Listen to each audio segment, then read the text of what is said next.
Hello, everyone. In today's book, this book is going to take us all the way back to the 90s, to the South, Charleston, South Carolina, to be precise. And we're going to meet a group of ladies who are so badass at slaying vampires, the Van Helsings are rolling over in their graves. It's a fun, gory, blood-filled read. And we're going to talk about all that right now.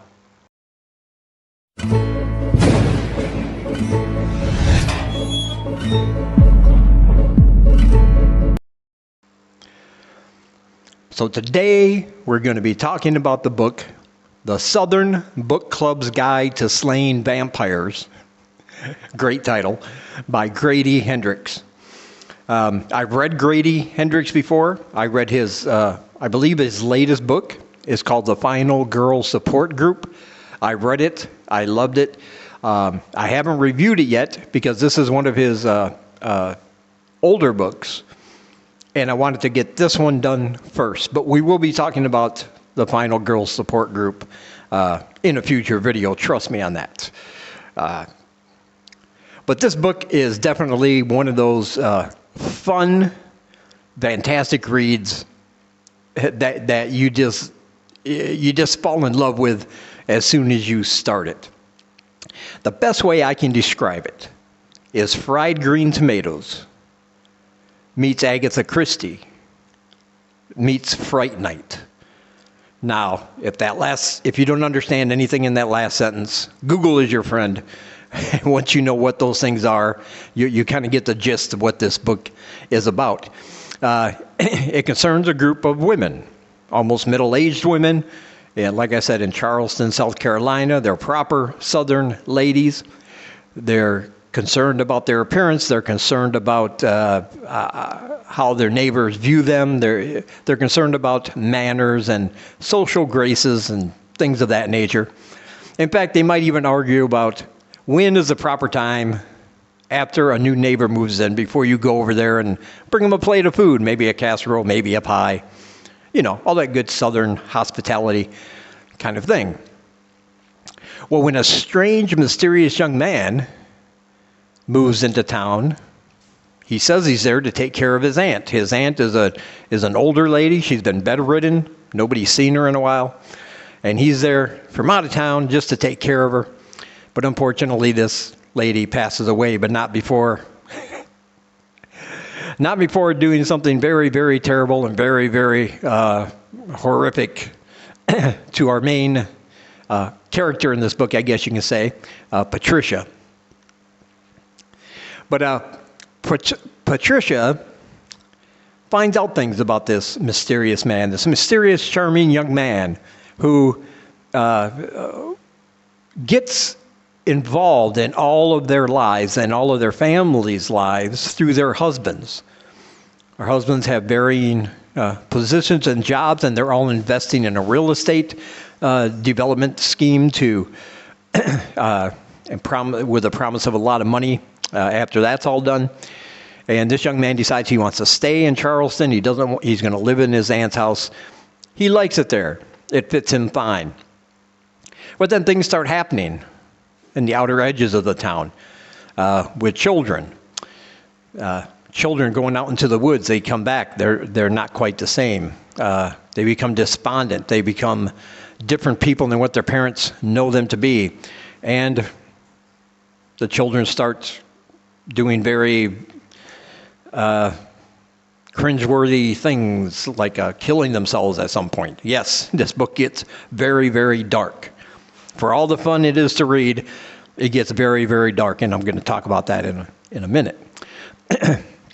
But Patricia experiences things, she sees things, and she investigates things and finds out something about this young man. And now she's in a bind because obviously all of their husbands are friends with this man. They have guys' nights out drinking and smoking cigars and other women involved. And they all think he's a swell guy. They know him. They hang out with him. He's not a bad person at all. But she knows what he really is. But trying to convince anybody of that isn't going to happen easily. because they're going to think she's nuts. They're going to think she's crazy. And I don't think I'm giving anything away because the word vampire is in the title of this book. Yes, that is what we're talking about. I don't like vampires most of the time. I'm just not a vampire guy. Books, movies, TV shows, not interested. Except maybe 30 Days of Night. I like those vampires because they were very, very scary. But vampires mainly have been romanticized to the point where I just don't get into it, for me personally. But this one is different because this book does something that is so hard to pull off and pull off well, that it's a tribute to the author's abilities. Grady Hendrix is a great writer. If you've ever read him, you know this. All of his books come from his voice, but they're all different in some way. He can switch modes very quickly. I've always said that two things that are really hard to do well are horror and comedy. Separately, they're very hard to do because those two things, I think more than any other genres, are very subjective to who's ever watching or reading.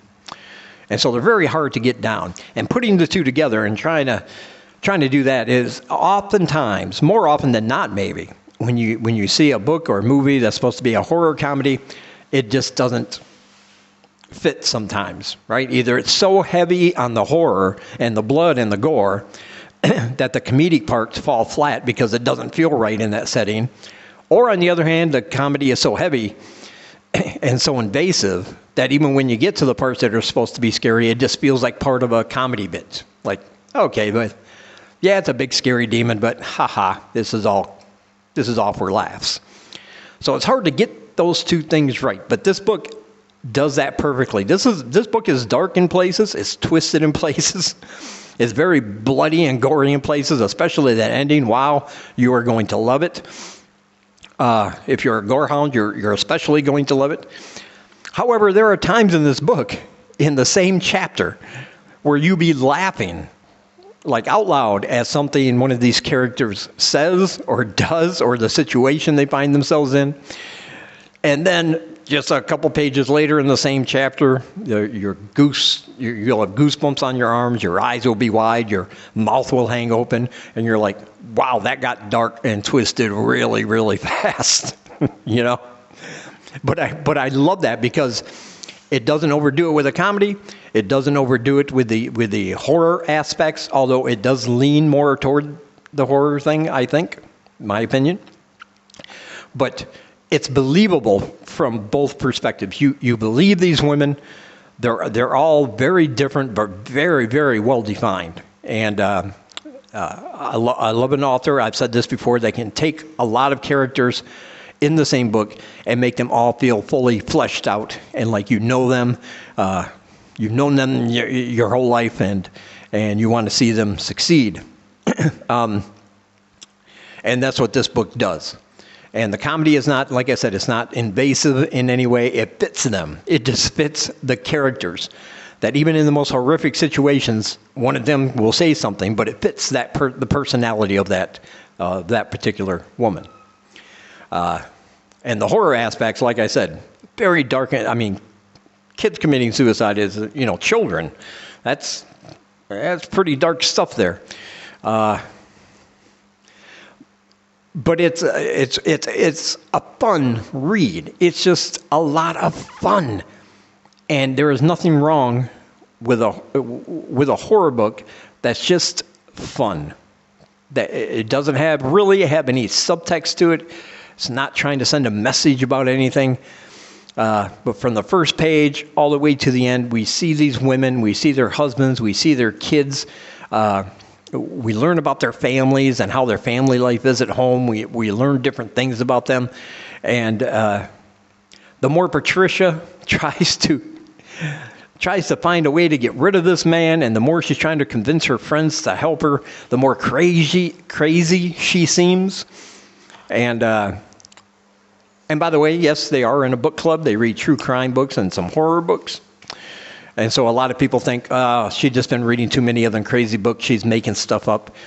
And so she begins to doubt even the things she's seen and experienced, and with her own eyes. She was there. She knows what this man is, but nobody will believe her. And her plans keep getting foiled turn after turn, and you start to really feel sorry for her.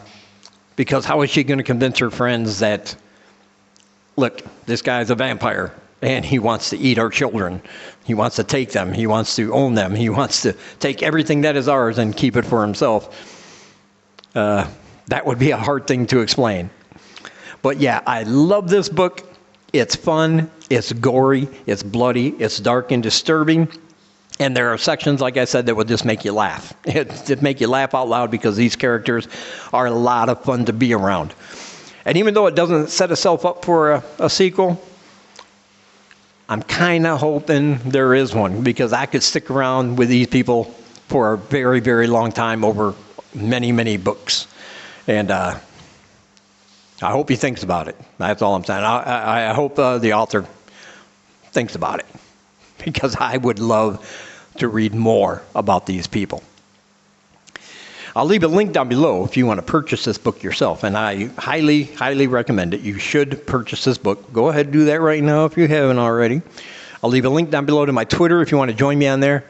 And as always, I want to say thank you for taking a little bit of your time, spending it with me by watching these videos. Leave me a comment, leave me an email. That's also down below if you have something to say. And until we meet again, keep reading spooky, my friends.